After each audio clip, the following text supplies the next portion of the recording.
What's up, y'all? Who doesn't love a good Chevrolet truck? We just finished this 72 C10 up. Let's check it out.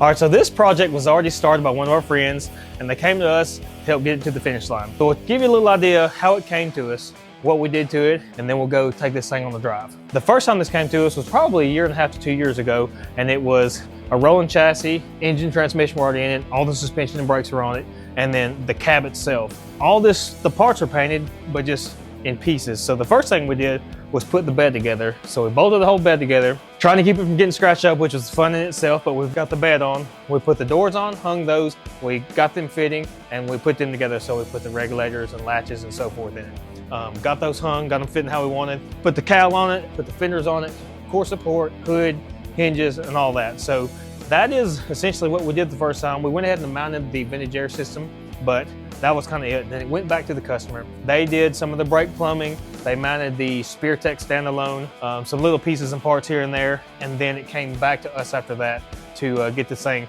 to where it is right now. Get it plumbed, get it wired, build an exhaust, get it running and driving, shake it down, and then it'll go back to them. To give you a better idea of what we've done the second time is, we had to do a few things to the motor. We moved it a little bit to get it fitting. We moved it back to get the weight bias a little better, and then have us a little more room to the electric fans and so forth.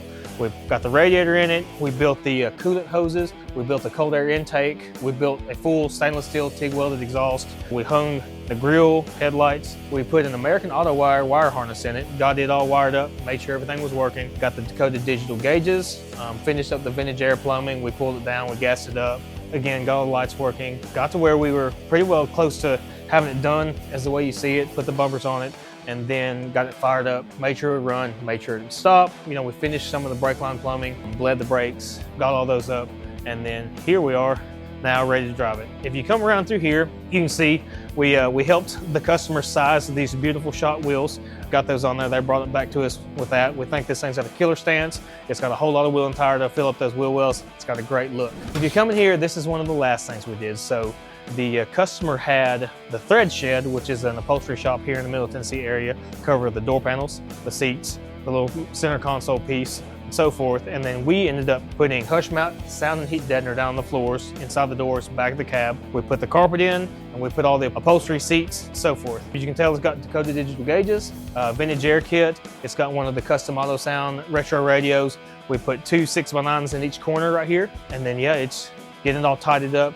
Seat belts in it, ready to drive. So you can tell, here we are. The truck is pretty well finished. We've got to clean it up a little bit, but the main thing is we're about to have to shake this thing down, get all the bugs out, make sure it runs and drives good, drives straight, goes down the road, brakes work, and so forth. Again, we've not really drove this thing, so let's go take it down the road.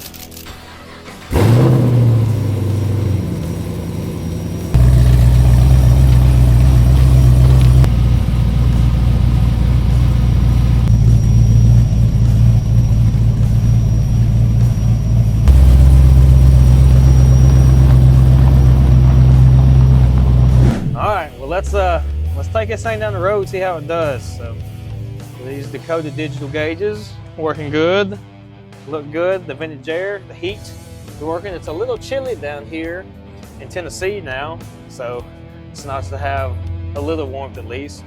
We put hush mat, all inside the doors, and we put it under the carpet and on the back part of the cab. And this thing is actually pretty quiet. For an old truck, none of them seal up perfectly. You'll have some wind noise here and there, but this thing is so far pretty quiet. That MagnaFlow exhaust, those MagnaFlows sound good. We use them on a lot of stuff, and we put them on LS's small block Fords, Coyotes, and they have a really nice tone, but not too much drone inside the cab, so I like those a lot. But now this thing does, especially, it's got a good stance, pretty low, nice little hot rod rake, but it's riding down the road good.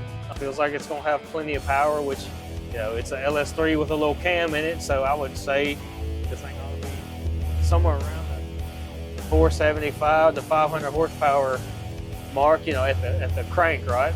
The gauges look good. There's not a whole lot of crazy modification to this, so it really still retains its 1972 C10 look and feel, which I like. It's cool now, it'll be cool 10 years from now, that kind of thing. But it's nice getting to put some miles on this joker, see how this 6-speed shifts out, see what kind of power this LS has, and see what it sounds like after all that work that's been put into it. It's fun to have a conclusion, where it runs down the road. We bedded the brakes on these wheel woods just a minute ago, so hopefully this thing will stop good. There's no weird, crazy sounds. We got all the coating off. Engine's holding good oil pressure. Temperature looks good, staying right there. Right around 200, which is, for an LS, that's where he wants. Charging about 14.5 volts. Man, I mean, you can't ask for any better than that. We got a beautiful sunny day. It's just a little chilly out. The speedometer's working. We actually just calibrated the speedometer and it's accurate now. This thing runs down the road good. Again, you know, this thing has got CPP, so classic performance products. It's got their front end, so springs and spindles, sway bar, tubular control arms. I think it's got the CPP steering box, which really makes these things feel a lot better. It gives you more steering feedback. They're a lot tighter. It's got a quicker ratio as well, so it turns a lot easier. But that in the front, it's got, I believe the owner put some Viking coilovers in the back. Still the standard trailing arm rear suspension. Got a narrowed 9-inch under this thing, so that's one way we can get a big old fat lip on these rear wheels, which I think looks really good. But narrow 9-inch, 31 spine axles. Believe, if I remember correctly, it's got a 370 gear ratio with the positive traction rear end. Wheelwood disc brakes, you know, it's got the 6-piston Wheelwood calipers on the front, 4-piston on the rear, drilled and slotted rotors, red calipers to match the truck. It's got the Wheelwood master cylinder and proportion valve. So far, man, this thing seems to stop and run good. As far as the parking brake, we've got the e-stop electric parking brake. It's right here where the cigarette lighter used to be. So that button right there engages the parking brake or the emergency brake or whatever you want to call it. Again, the vintage air is keeping us nice and warm on this cooler day. Gauges look good. Like I said, it's got speedo, clock, tach. It's got your voltmeter, temperature gauge, fuel gauge, and oil pressure. So pretty standard up there, but tells us everything we need to know. The SpearTech standalone engine and transmission controller we mounted under the seat under the passenger side. But no, this thing, it's come along really well. For our first drive, we're having pretty good luck out of it. It sounds good. I love the way these MagnaFlow sound. It's a 2.5-inch exhaust, stainless exhaust. We put a H-pipe in this one actually. A lot of them we do an X-pipe, we do an H-pipe on this. Yeah, we'll kind of see what this thing feels like and runs like. Let this LS3 eat.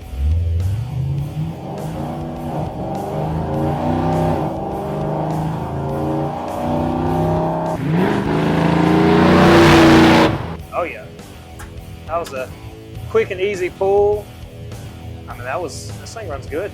Like I said, LS3, 6L80E automatic transmission. We actually have the drive shaft built from Performance Driveline Engineering. So it's aluminum drive shaft and then a 9-inch forward rear end, 31 spine axles, positive traction. Just a great combination that we've run in multiple vehicles ourselves. But this little thing, yeah, it runs down the road good. I like it. I'm excited that we got to do this truck, that they trusted us with it.